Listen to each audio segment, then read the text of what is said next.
He looked like the perfect man. Handsome, intelligent, charming. Women trusted him. Some even fell in love with him. But behind that smile hid one of the most terrifying killers in American history. His name was Ted Bundy, a man who confessed to killing more than 30 women and likely murdered many more. A man who escaped prison twice and returned to kill again. A man whose trial became a national television spectacle, where women lined up in court just to see him smile. This is not just the story of a killer. This is the story of how evil can hide behind the mask of perfection. To understand Ted Bundy, we have to start from the beginning. As a teenager, Bundy began to develop disturbing habits. He secretly watched people through windows at night. He stole, lied, and manipulated. More disturbingly, he became fascinated with violent pornography. These dark fantasies would later merge with his crimes. Despite these behaviors, on the outside, Bundy was seen as a promising young man. He went to the University of Washington studying psychology. He was smart, ambitious, and seemed to have a bright future. To most people, Ted Bundy was the perfect student. No one saw the darkness growing inside him. I grew up in a wonderful home with devoted and loving parents. There was no abuse. And that, I think, is a part of the tragedy. Theodore Robert Bundy was born on the 24th of November, 1946 in Burlington, Vermont. From the very beginning, his life was a lie. His mother was unmarried, and in 1940s America, that carried shame. So the family raised him as if his grandparents were his parents, and his mother was his sister. Ted grew up surrounded by confusion, secrecy, and a strange family dynamic. His grandfather, Samuel Cowell, was known to be violent and abusive. He was strict, controlling, and sometimes cruel. His grandmother suffered from depression and rarely left the house. This unstable environment shaped Ted. He learned early on how to hide emotions, how to pretend, and how to keep secrets. In school, Bundy appeared quiet and polite, but teachers noticed something odd. He struggled to connect with others. He was intelligent but socially awkward. He often isolated himself.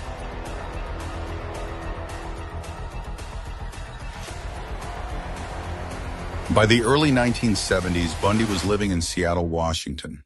To his friends, he was a charming law student, deeply involved in politics.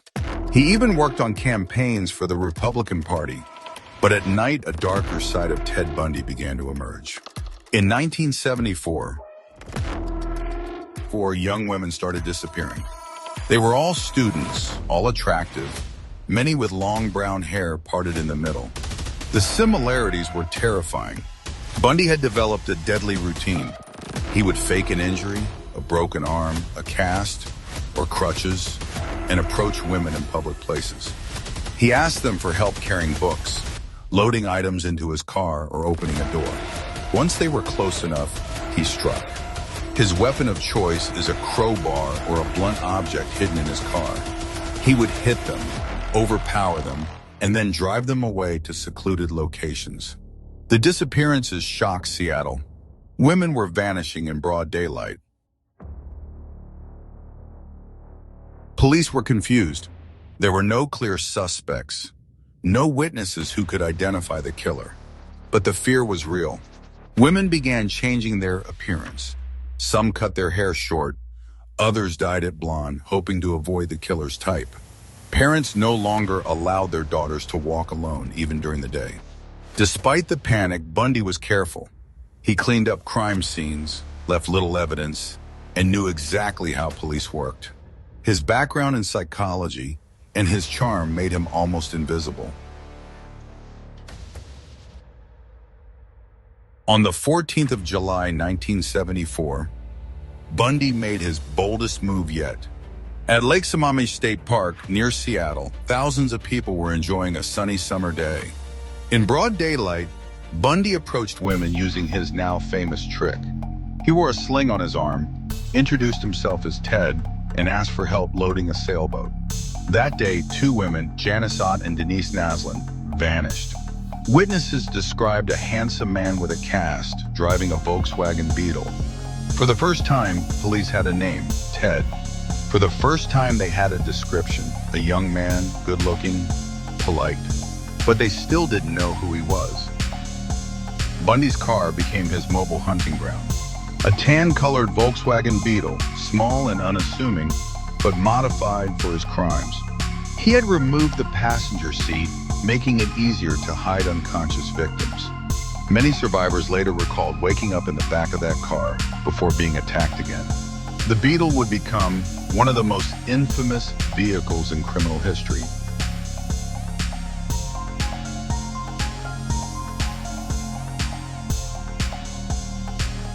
I began to see how certain feelings and ideas were pressing on me until I gave in. Very strong, very destructive feelings.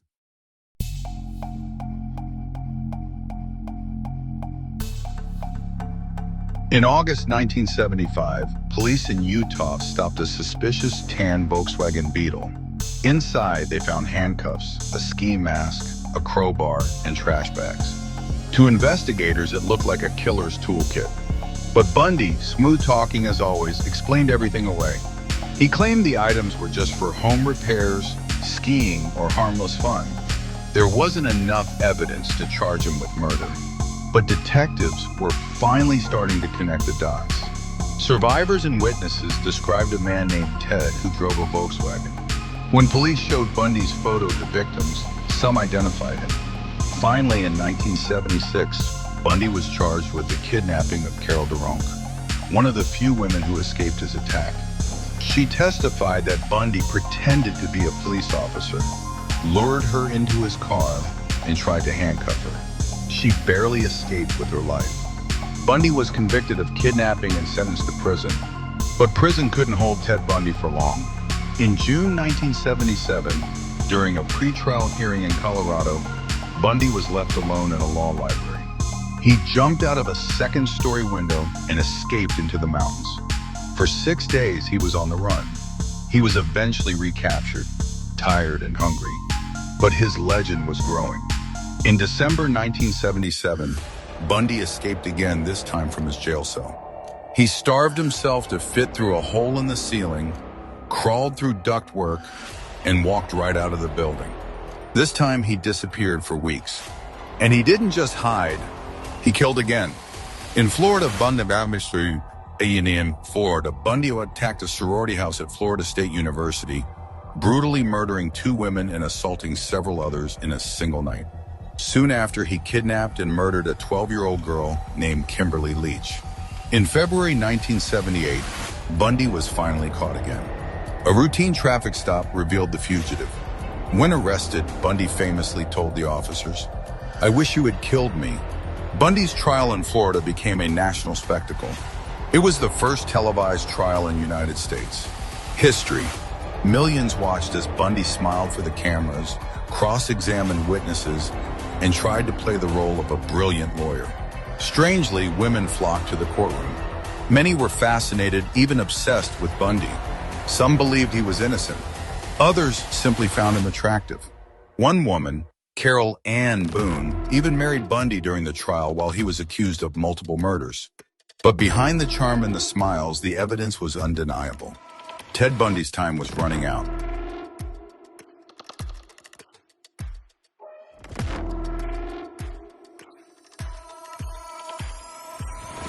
In 1979, after a long and dramatic trial, the jury delivered its verdict. Ted Bundy was found guilty of the murders at the Florida State University sorority house, and later for the murder of 12-year-old Kimberly Leach.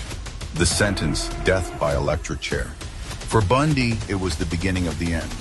But Bundy's execution didn't happen right away. He spent nearly 10 years on death row, appealing his case, manipulating the media, and speaking with journalists. During this time, Bundy maintained a strange popularity.